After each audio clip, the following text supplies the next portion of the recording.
le Paris Saint-Germain pour aller chercher d'ores et déjà la qualification en huitième de finale de cette Coupe du Monde des clubs. Pour cela, les hommes de Luis Enrique doivent gagner. S'ils le font, hop, direction la suite du tournoi.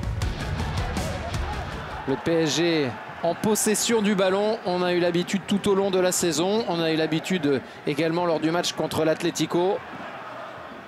Beraldo avec Doué.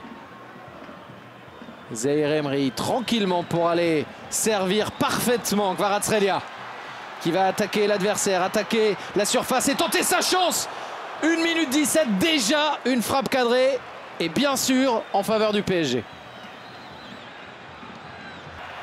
Bel effort des deux et c'est Désiré Doué qui gagne le duel, qui tente ensuite le petit pont mais qui n'obtient pas malheureusement pour lui le coup franc qu'il estimait devoir obtenir. Ah là, c'était pas prise à 2, c'était prise à 3 même sur lui. Depuis 1. Et il a tellement gagné en respect il y a quelques semaines. Peut-être que l'équipe adverse aurait été beaucoup moins vigilante sur lui, mais il a tellement éclaboussé ces dernières semaines de son talent. Attention à Igor Jesus qui tente sa chance, ça a été détourné par Pacho. Et Botafogo qui parvient à marquer, ça fait 1-0 pour les Brésiliens, les champions d'Amérique du Sud, qui surprennent le Paris Saint-Germain, qui surprennent le monde du football aussi peut-être. Ah, grosse surprise et interrogation sur le banc parisien. Luis Enrique qui n'a pas l'habitude de voir son équipe mener sur le premier contre vraiment de Botafogo après une grosse domination des joueurs du Paris Saint-Germain. Même le coach de Botafogo est circonspect.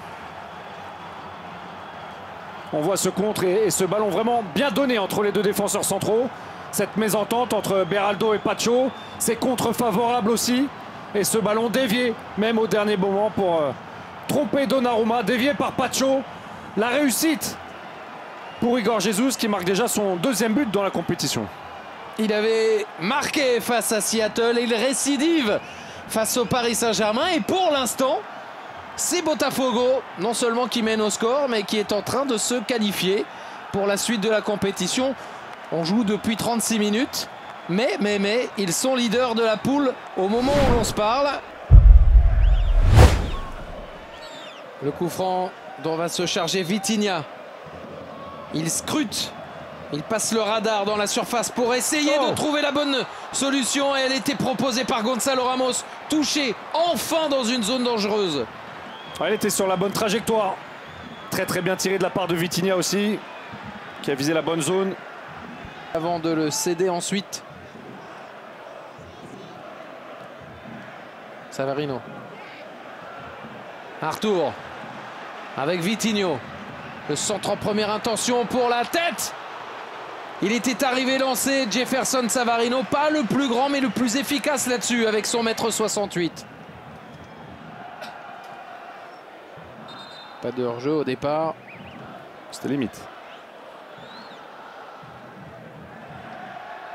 Un léger flottement. Savarino qui arrive de derrière, qui peut frapper de la tête librement ce ballon. Hakimi, venu apporter son écho offensif. Très belle. Bonne balle de Doué. Hakimi avec le gardien qui se manque un peu, John Victor. Sans conséquence finalement pour Botafogo.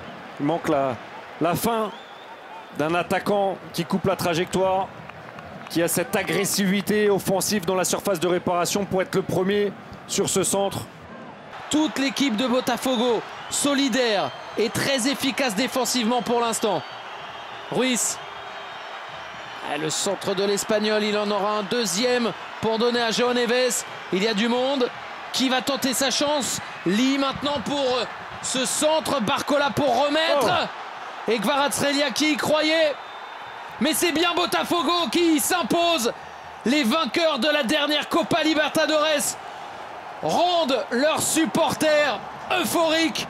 Ils s'imposent face aux champions d'Europe parisiens. Botafogo qualifié pour les huitièmes. Pour Paris, il faudra vraiment s'imposer face à Seattle lundi prochain.